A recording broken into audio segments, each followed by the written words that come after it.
One of our viewers asked, in so many of your tips, you're holding the brush as a baton rather than as if it were a pencil or a pen.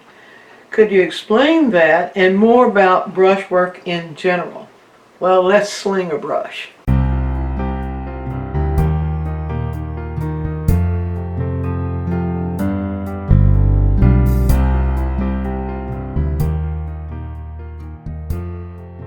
A lot of people don't realize that the way you hold the brush is actually going to determine the quality of your work. And there's really not enough emphasis placed on the way you hold the brush for doing various things in your painting. So let's just start with the basics. One is the way you hold the brush is going to be determined by what you want to happen up here. So you might hold the brush one way to do a preliminary drawing. You might hold the brush another way to do a block in, and then you might hold the brush other ways depending upon what kind of brush it is. So we can't go thoroughly into that, but let me give you some basics on holding the brush.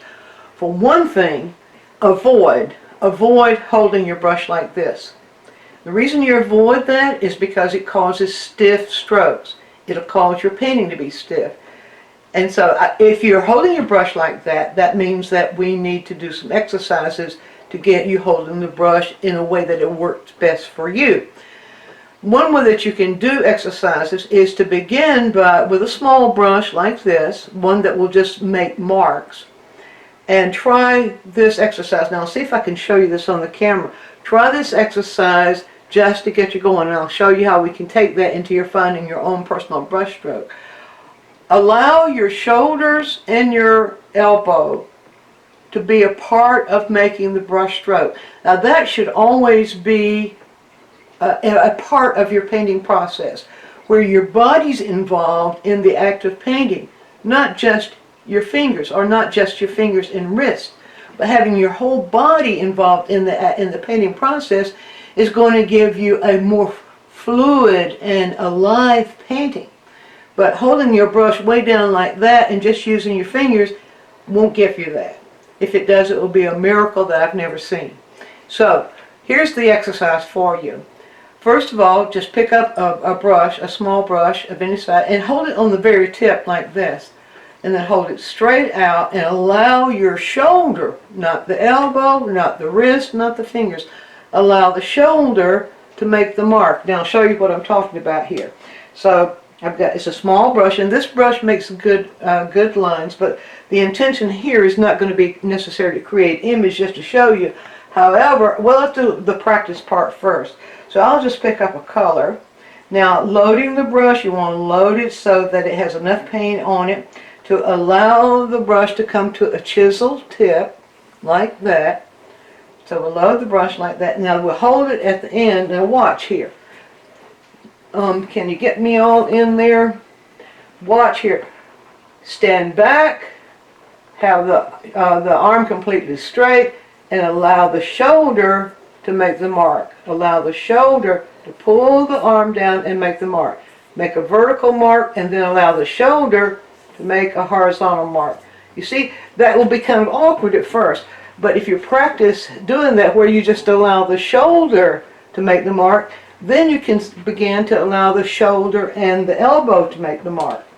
Now the shoulder and the elbow should play a large part in all the brush strokes you make. Yes, that's right.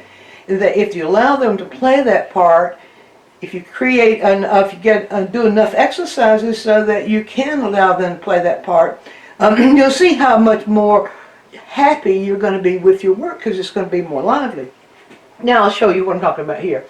I'm going to use this image as just an example, and I'm going to aim towards just doing a very loose preliminary drawing of that image with this brush. So I'll just pull some paint into this brush, and now I'm going to stand back, and what I'm going to do is I'm going to allow the shoulder, now there'll be some bending of the wrist because of the activity, but mainly it's going to be the bending of the elbow and the shoulder. So what I'll do is I'll look at this image, and I will simply allow the shoulder and the elbow to form a loose preliminary drawing of this image. Do you see how this the elbow and the shoulder that are playing the larger role in that? You can twist it, you can do whatever you need to do there, but you allow just the shoulder and the elbow to do that. Now you can go to pixabay.com and you can get images. Apples, oranges, bananas, fruit images are really, really good for this because they give you something to follow without it getting too complex. So that's the exercise for allowing your body to be involved in the way you hold the brush. Now, that doesn't mean that in order to get really good paintings, you've got to hold your brush on the end. There are a lot of schools, as the classical schools and a lot of the ateliers, they teach their students to always hold the brush on the tip like this and to paint in this kind of motion.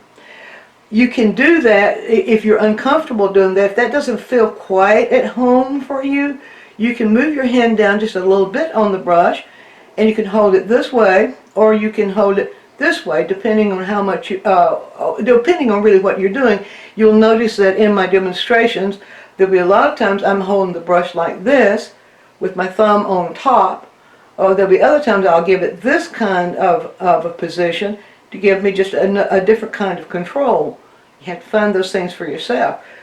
The downside or the danger of holding your brush like this when you're holding it further down on the handle is that you'll start doing this, and this is going to cramp you and making a really dead looking painting if you just try to do that. The idea is to hold it in such a way that your elbow and shoulder are the main players in the way the stroke is made. Elbow, shoulder, wrist. Very little activity in the fingers at all until you get towards making very, very small details. Okay, so that's with this brush, the smaller brush. Now, that activity of elbow, shoulder, and somewhat wrist, as I said, should be a part of everything you do as far as your brush strokes go. But the size of the brush and what you're doing with the brush is also a big part of it. Now, this is when making lines. When doing block-in work, and I'm just going to do just some really a rough little illustration for you to show you what I'm talking about. When doing block-in work, my tendency is to load the brush holding it this way. But you see, my position, I have found that if I hold the brush about this position, this distance from the bristles themselves, that feels right. I'll hold it back further here sometimes, and it might creep up just a little bit, but most of the time I'm going to be somewhere about right in here. Nevertheless, the elbow and shoulder, and a lot of times the feet, a lot of times it's a lot of knee motion, a feet action that can cause that you'd really get involved in how you make that brush stroke. But with the wider brush like this, you have lots of opportunities for that. So, say if I were going to do just a quick block in, first of all, I load the brush. Now, this is important. I load the brush, and I'll start with a darker version. I'll start in the shadow area right down here.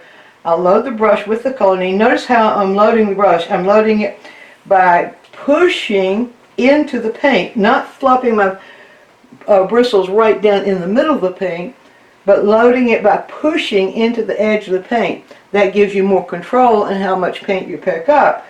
And if I'm going to mix colors, I'll mix one color, and you see I'm putting that paint on the back side of the bristle. Then I'll move into the next color and pull into the edge of that color, or sometimes I might go this way with it. And watch the mixture I'm getting to be sure I'm getting the mixture I want, and be sure I get enough paint in the brush to make the mark that I want. Now, the next thing, using the action of the elbow and the shoulder, the next thing is to observe the directional movement of the image itself. Now see that the directional movement of these darks are going like that, and this is block in. This is to set the stage. So I will then most likely hold the brush like this. I push the brush and I begin to move it in the direction and reloading the brush. Sometimes I'll make 2 or 3 strokes with the same brush load, but depending on what I'll need to do, I'll hold the brush like this and allow it to move. You see, I pull it with the elbow and shoulder. Okay, load it again, get the color I want in it, and I hold it right down here. Now I pull it this time this direction, this time this direction, and when I pull that brush, she asked for brush strokes in general, so this is combining the whole thing together. I place the brush at a slight angle. I place the bristles of the brush at a slight angle, not this way. This just scoops paint up. But if the bristles of the brush are touching the canvas in a slight angle like this, it deposits paint. It deposits even more paint if it's held at a parallel angle. But for blocking, usually about a, I don't know, 45-degree angle, something in that range, will get the job done. Now, if you rehearse this many times, you build it into your muscular system, you make muscular memory, and then you don't have to think about it anymore. It's an automatic process. Okay, so let me just do that a little bit more here, and again I'm following the directional movement that I see in that shadow area. So I'll place the brush down, push the edge of the brush against the edge of the shape, then pull it in the direction of that shape. And you pull it, or you leave the brush on the canvas for as long as you see, or as far up the shape or into the shape as you see that particular value. So you see, that's just a basic practice, and if you can get a simple subject, now here, if you can get a simple subject and practice what I'm showing you right now as an exercise, not as making a painting, but as an exercise to train muscular memory, then I think you'll see the benefit of that. Okay, so as I move up the side, I will place the brush at the edge, and I'll just hold it at a slight angle and pull it. You see? That's the movement right there. Where the elbow, wrist is some movement in there, but the elbow and the shoulder are guiding the brush. So that's a really good exercise for you to do in practicing allowing the brush to be an instrument, allowing your body to be the instrument, the engine that moves it. So your body is the engine.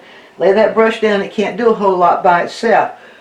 Turn on the engine and allow the energy to come from your shoulder, your elbow, and a little action in your wrist, and then learn how to place the brush in such a way that it touches the edge, and then it moves in the direction of the whatever direction is within the subject itself.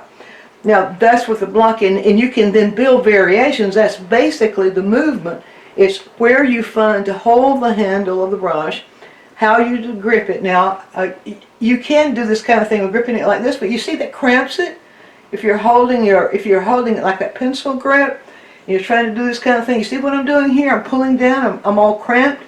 But if I put my thumb, you see how open I am and how free I am to allow that brush to move in whatever way I want to. So these are not just rules just to be rules, but they're methods, just like if you were golfing. You have a certain way you hold your golf club. If you're hitting a baseball, you got a certain way you hold the bat. You know it's going, your body's participating in that in order to put that ball where you want it. I've seen that on TV. Even musicians, especially musicians that are violin players, they use that bow. They have a certain way of holding that bow so that it makes the sound they want it to make. I won't go too deep into all that. I'll get in trouble if I do. All right, now we can go to the refinement. How do you hold your brush when you're refining? The tendency of so many people is to, when you're in that stage of building, what we call building details, it's just refining and adding more refinement to the shapes. Well, I just repeat myself, but it doesn't matter. The tendency of people is to get nervous and tight. When you get nervous and tight, you're going to tighten up your painting, and it's going to defeat the whole purpose. So what you try to do with in the refinement is to find a brush the size of the refinement you need to do.